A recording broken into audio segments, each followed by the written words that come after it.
We have had, now we have Gemini 2.5 outside. We are working on Gemini 3.0, which we will release this year. And the progress has been extraordinary. And I think the progress in 26 is going to be even more exciting than 25. So I couldn't be more excited. And so that was Sundar Pichai talking about the release of Gemini 3.0. As most of you know, Gemini is currently on 2.5.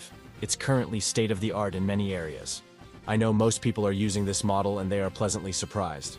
And Google's AI efforts have been continually ramping up with all sorts of different releases across an entire suite of products from Nano Banana, taking the industry by storm to Veo 3.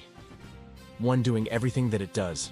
And now we are speculating on when will Gemini 3.0 be released. So one of the first things I do want to talk about when it comes to Gemini 3 is of course the benchmarks. Now some of these are going to be unofficial benchmarks because if you haven't been paying attention or you may not have noticed in the large language model space there is something called LM Arena, and in this arena there are early models that are constantly put there. So Google or OpenAI may actually decide to release an LLM early so that they can get feedback from users to see how it compares against other users so that they can, fine-tune, tweak it a bit so that when it is actually released, it's the one that most people prefer.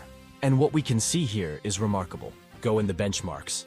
And this benchmark, I didn't actually know that this benchmark even existed prior to making this video, but this is called the hieroglyph benchmark. And this is a newly introduced evaluation framework that was introduced in August of 2025, designed to measure lateral reasoning ability in AI models, specifically their skill in finding non-obvious or creative connections between seemingly unrelated ideas. Now, if we look at this benchmark, it does seem that Gemini 3.0 Pro, which by the way, some people are calling this model, I think it's Lithium Flow by the way. So, if you go on Twitter and you search for lithium, you're going to find a variety of different benchmarks and just a bunch of different things that I'm going to cover by the way in this video. So, this is the benchmark that, focuses on how, a model can connect abstract clues, analogies, or hidden relationships that require intuitive leaps rather than straightforward logical inference. And this differs actually from most straightforward benchmarks that test linear reasoning or factual recall. And therefore, alongside other benchmarks like Brain Teaser or Big Bench Hard, it's specifically aimed at out-of-the-box thought processes, similar to what humans do in lateral thinking puzzles. So where is Gemini 3.0 Pro? Now it's not easy to see, but we can see that Gemini 3.0 Pro is here just under GPT-5i now. That's not a bad score, but it does show us that compared to Gemini 2.5 Pro thinking, that is a significant jump in terms of the reasoning capabilities. Now remember that's just on this benchmark, but we can see here that Gemini 3.0 Pro would essentially, if this, Lithium Flow model is, essentially almost doubling the reasoning efforts of a standard model. And I'm guessing that this is different because this isn't like a thinking model at the moment. I'm sure they'll have a thinking model for, of course, one that has chains of thought. But comparing this model to, the other models which you can see here, the only thing surprising is that we don't have Crocthor. But of course we can see that GPT-5i is a really compute-intensive model that reasons for a really long time. So Gemini 3.0 Pro being the base model that is particularly surprising. Now if you want to take a look at another benchmark, we have the KingBench leaderboard. And KingBench AI is a relatively new AI large language model benchmark. And this was introduced in mid-2025 to measure real-world AI reasoning, coding and world modeling performance across open and closed weight models. Unlike earlier benchmarks such as MMLU or ARC, KingBCH aims to simulate the dynamic cognitive reasoning situations rather than a static QA dataset, providing a broader range of tests for an LLM's adaptability, robustness, and bias resilience. And, it features, a few dimensions, but what we can see here is that all of the models on, the Gemini standard, we can see Gemini 3, Gemini 3.0 Pro and Gemini 3, which is I think it's thinking. What we can see here is that this model manages to top the board here, and KingBench, evaluates the models using 5 main dimensions: core reasoning, logical task-solving capabilities, factual grounding, the ability to handle up to 8 complex knowledge and respond accurately across domains, and coding and problem solving. So this is super surprising because not only is it number 1 on the leaderboard, but surprisingly seems to be outperforming Sonnet 4.5. Now, you might think that that's not that crazy, but you have to understand that this kind of thing is incredible because Sonnet 4.5 and Sonnet 4.5 Max, this is a standard model. This is the thinking model. And Sonnet is essentially the #1 software engineer in the world. So when we take a look at Google potentially coming for Anthropic's neck in the AI race, that is going to be a huge, huge shakeup. Because we all know that Google tend to offer their products at a huge discount because they have so much compute. They have so much money, and they're able to do things that other companies like Anthropic, who are essentially, it's kind of like, still like an AI startup that I wouldn't say they're strapped for cash, but I would say that they can't be as cost efficient as others. Now, if we look at the SVG benchmarks, we can see here from one user, Can064, that Gemini 3 seems to just consistently outperform everything else. I've seen tons and tons and tons of these SVG benchmarks where we can see that lithium flow, like I said before, or Gemini 3 just manages to outperform others in a way that we just simply haven't seen before. Now, I'm guessing that this shows us that, the model has just a real understanding of visual reasoning and other forms of reasoning, where GPT-5, we can see here, the prompt, if you guys didn't know, was actually an Xbox controller. So this is super, super interesting. GPT-5 versus Lithium Flow, we can see that those models, are super, super different there. So super, super interesting on this benchmark. Now the next one, this one is super, super important. Now, at first glance, this looks like something simple, okay? Because it's just a clock and the clock reads 2:6. But the point here is that vision models are essentially blind. And I'm going to, show you guys a paper, and this is a bit weird and a bit nerdy that I even remember that this paper exists. But there was a paper that I was fascinated with, and I'm going to show you guys right now. And so this paper was called Vision Language Models Are Blind. Now, I remember reading this paper for the first time, and it just blew my mind because, and they haven't updated it, but at the time it was still very surprising. So, these models that they were using weren't that like it was Gemini 1, 5 Pro, Sonnet 3, 5, GPT-40. And you might say to me, well, those models are old. There's no way that they would fail those tests now. But you have to understand that it's a different kind of reasoning that I guess is somewhat intuitive for humans, but really hard for AI systems.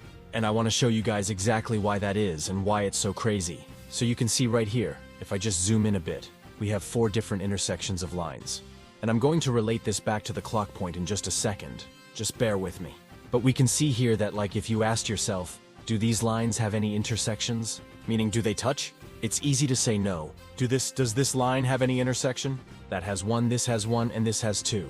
But you would be surprised to find out that for AI systems, they actually don't get this right that often. We can see right here that these models, even these basic models, such a basic question, you could ask them how many times do they intersect? And you can see that the models really, really struggled with this. Essentially showing you guys that when you have these models trying to do visual reasoning tasks, text reasoning was really good, but visual reasoning was really, really, really bad. Now, I did run a few tests on Google Gemini, and it does seem to be getting some of these questions correct. And I am guessing that, maybe it might not be in the training data. Maybe it might be, that's kind of a question. Of course, I'd need a broader range of things to test it on. However, the point is that previously LLMs couldn't really tell the time, and it was this thing that was, floating around on Twitter because, a lot of people like AGI's just around a corner. But these vision models can't even test the time. And most people have put this clock into separate different models. And we finally have a model that is super, super accurate when it comes to telling the time based on the clock in the image. So here we can see that Google Gemini fails and says that this is 12:30.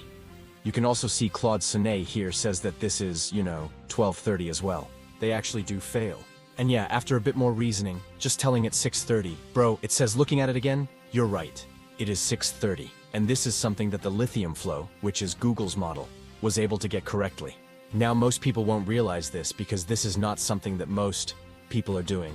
But you have to understand that every time vision improves and, we get more use cases let's say vision was at this level and now it's at this level, which is a bit higher. You get millions more use cases when you jump from 70 to 80%. You get a lot more use cases and thus a lot more very interesting products.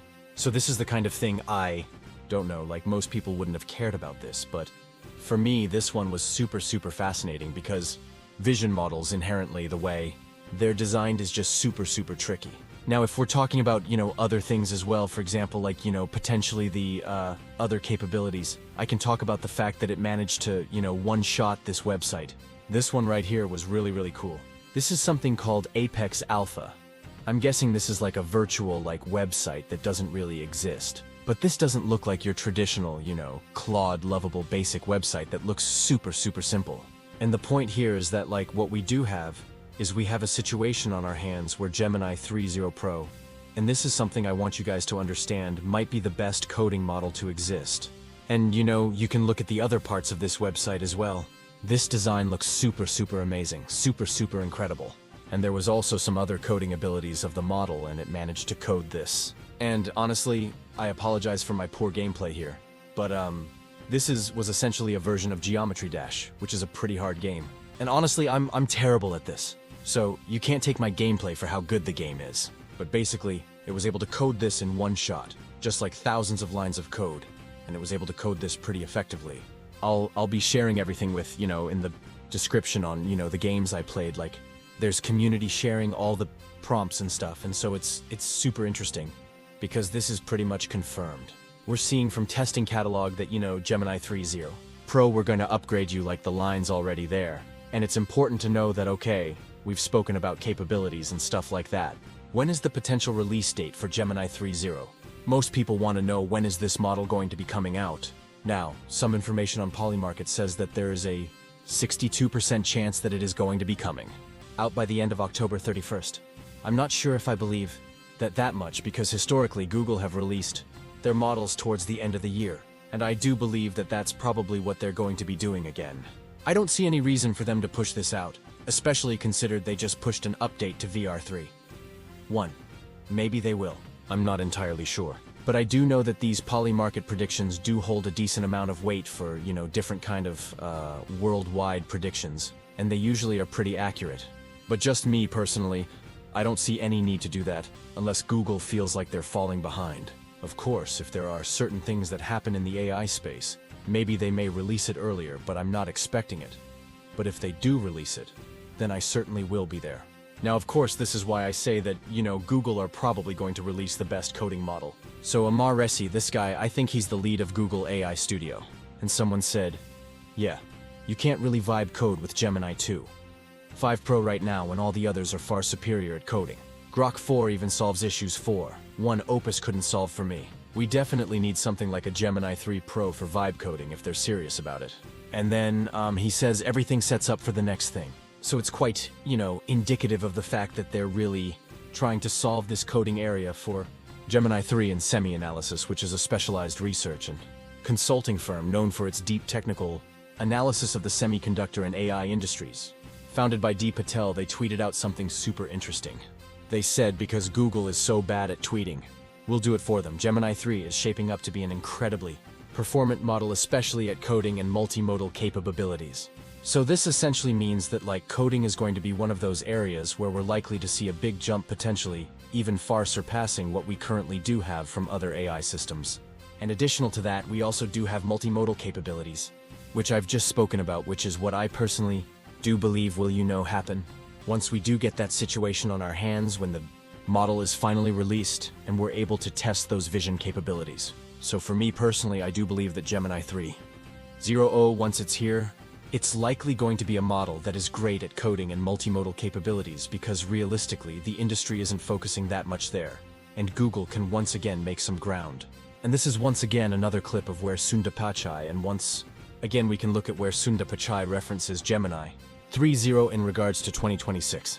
And of course the future model capabilities, but it does seem like they're targeting it for the end of this year. The agentic enterprise, I look at the model trajectory ahead.